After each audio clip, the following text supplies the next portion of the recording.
ఒక మహమ్మారి మొత్తం దేశాన్నే బాధిస్తుంది. అంటే మొత్తం మిగతా రాష్ట్రాల్లో, మన రాష్ట్రంలో, హైదరాబాద్ నగరంలో, మన దగ్గర కూడా ఇది మెల్లమెల్లగా అది చాప కింద నీరులాగా విస్తరించడం అనేది జరుగుతుంది. ముఖ్యంగా పిల్లలని టార్గెట్ చేసుకోవడం, యువతని టార్గెట్ చేసుకోవడం, స్కూళ్ళలో, కాలేజీల్లో ఇలాంటి చోట్ల ఇది పెరుగుతుందని చెప్పి తెలుస్తుంది. మీ అందరినీ నేను కోరేది ఒకటే, మన ఎస్పీ గారు ఆల్రెడీ చెప్పారు, మీరు చదువుకొని మంచి ఉద్యోగాలు, మంచి జీవితంలో స్థిరపడడం అనేది చాలా ముఖ్యం. మీకు ఎక్కడైనా కూడా ఇట్లా మన స్కూల్స్లో, మన కాలేజెస్లో, ఇంకెక్కడైనా ఇలాంటివి జరుగుతున్నాయి అని తెలిస్తే మాత్రం ఇమ్మీడియట్గా పోలీసులకి సమాచారం ఇవ్వాలి. పక్క వాళ్ళే కదా, వాళ్ళెవరో చేస్తున్నారు కదా, మన ఫ్రెండ్సే కదా, అలాగా అనుకుంటే తర్వాత మనం కూడా దాని బాధలకి లోన్ కావాల్సి వస్తుంది. ఈ మాదక ద్రవ్యాలు తీసుకుంటే మొత్తం జీవితమే కోల్పోవాల్సి వస్తుంది, మొత్తం లైఫ్ అంతా వేస్ట్ అవుతుంది. కాబట్టి పిల్లలందరూ, యువతకి కూడా నేను రిక్వెస్ట్ చేసేది ఏమిటంటే, ఇలాంటిది దీనికి లోన్ కావద్దు. ఎక్కడైనా మీకు సమాచారం ఉంటే మాత్రం వెంటనే పోలీసులకి చెప్పండి. అదేవిధంగా నేను మన జిల్లా విద్యాశాఖని, ముఖ్యంగా మన డిఓ గారిని, తర్వాత ఇంటర్మీడియట్ ఆఫీసర్స్ వీళ్ళందరినీ, తర్వాత అక్కడ పనిచేస్తున్న టీచర్లు, లెక్చరర్లు, మీ దగ్గర ఎక్కడైనా ఇలాంటి సమాచారం ఉంటే దాన్ని అస్సలు ఉపేక్షించద్దు.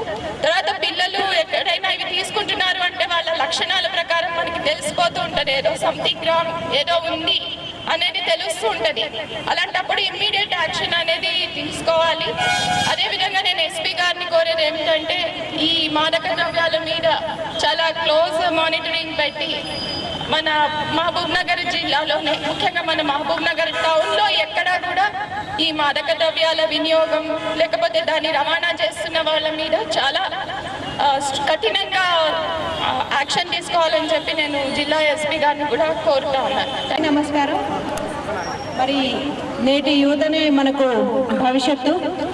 అందుకనే అందరికీ చెప్పేది ఏంటంటే, స్టూడెంట్స్ కావచ్చు, ఆల్రెడీ కాలేజ్లో ఉన్న వాళ్ళు, స్కూల్స్ కావచ్చు, అందరూ కూడా యువత కిందకే వస్తారు.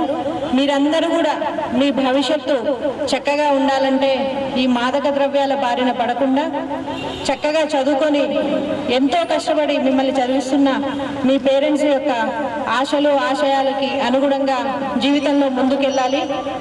ఇందులో ఒక్కసారి ఈ మాయలో పడితే, ఒక్కసారి టేస్ట్ చూద్దాము అని అనుకుంటే జీవితం మొత్తం పోయినట్టే. ఆ ఒక్కసారితో ఆగిపోదు, అది అనేక సార్లు అవుతుంది. దాంతోపాటు మీ మీద కేసులు కూడా అవుతాయి. ఆ కేసుల్లో కూడా శిక్ష ఏదో 10 రూపాయలు 20 రూపాయలు ఫైన్ కాదు, 10 సంవత్సరాలు లైఫ్, అంటే జీవితం మొత్తం జైల్లో ఉండే శిక్ష అనుభవించాల్సి వస్తుంది. అందుకనే యువత ఎవ్వరు కూడా తమ జీవితాన్ని ఈ మాదక ద్రవ్యాలు వాడి నాశనం చేసుకోవద్దనేసి మహబూబ్ నగర్ పోలీస్ తరఫున కోరుతున్నాను. మీకు ఎలాంటి సమాచారం ఉన్నా కూడా, అంటే మీ పక్క వాళ్ళు కావచ్చు, ఎదురు వాళ్ళు కావచ్చు, ఇంటి దగ్గర కావచ్చు, ఎక్కడైనా సరే ఈ గంజాయి కానీ ఏదైనా అమ్ముతున్నారని తెలిస్తే ఖచ్చితంగా మాకు సమాచారం ఇవ్వండి. మీరు డయల్ 100కి చేయొచ్చు, లేదంటే డైరెక్ట్గా నా నెంబర్కి కూడా మీరు కాల్ చేసి చెప్పొచ్చు. కాల్ చేయలేని పక్షంలో కనీసం మెసేజ్ రూపంలోనన్నా సమాచారం పంపించండి.